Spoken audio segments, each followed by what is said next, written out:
समस्या है।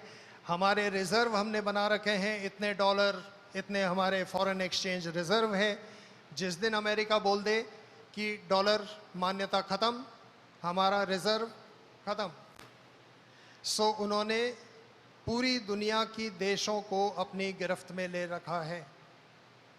ओके, अब इसी दौरान एक घटना विश्व युद्ध के दौरान जो हुई थी वो था रशियन रेवोल्यूशन, रूस में क्रांति 1917।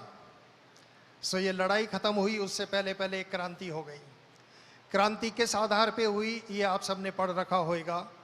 जो लोग जिनके पास कुछ नहीं है वो उन लोगों को जिनके पास बहुत कुछ है उनको हटा देते हैं और खुद सरकार चलाने लगते हैं।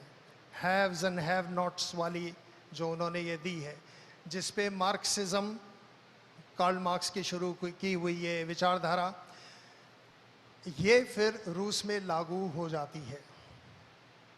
ये हमको पढ़ाया जाता है। दूसरी चीज, प्रथम विश्व युद्ध क्यों शुरू हुआ ये पढ़ाया जाता है कि फर्डिनेंड जो ऑस्ट्रिया का राजा था उस पे किसी स्लोवेनिया के आदमी ने बम फेंक दिया, उनकी हत्या हो गई।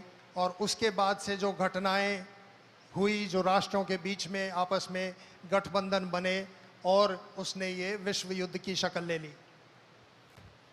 ये कहानी हमको पढ़ाई जा रही है। असलियत क्या है?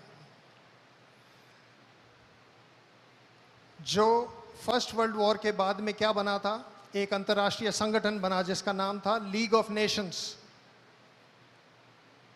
लीग ऑफ नेशंस के लिए 100 साल पहले 1819 में वियना में एक कॉन्फ्रेंस हुआ था और उसमें एक परिवार है जिसको हम रॉथस्चाइल्ड के नाम से जानते हैं।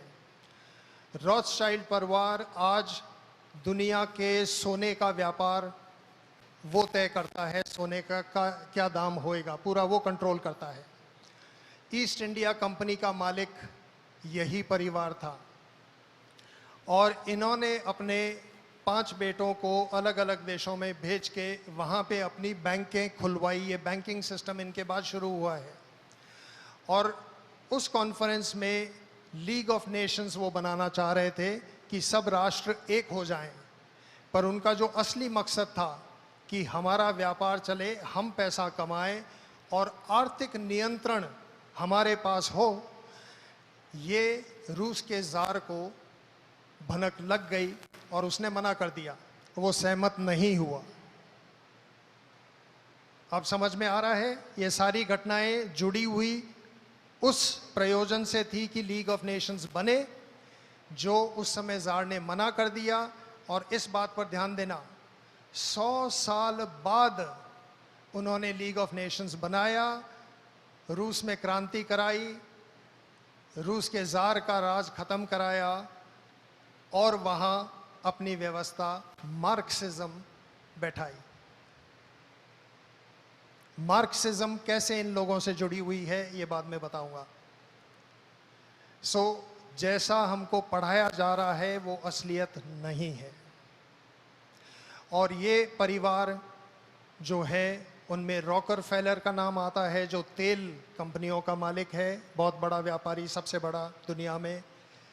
इसमें कार्नेगी का नाम आता है, जो स्टील और आयरन इंडस्ट्री से जुड़ा हुआ है, वो उसका मालिक है। और अमेरिका का डेवलपमेंट जब हो रहा था, विकास हो रहा था, तब ये 3 परिवार थे जिन्होंने वहाँ पे विकास अपना पैसा लगा के किया। अमेरिका नया राष्ट्र था, उनके पास पूंजी नहीं थी। अब जब उनको पता था कि ये हमको वापस पूंजी नहीं दे पाएंगे, इन्होंने अमेरिका को बोला कि कोई दिक्कत नहीं है, ये 5 राज्य हैं, इनका रेवेन्यू हम लिया करेंगे। और उनके पास 5 राज्यों का पैसा आने लगा, तो अनाप शनाप पहले भी था और बढ़ गया और उस पैसे को उन्होंने और बढ़ा लिया। सो ये बहुत पैसे वाले हो गए।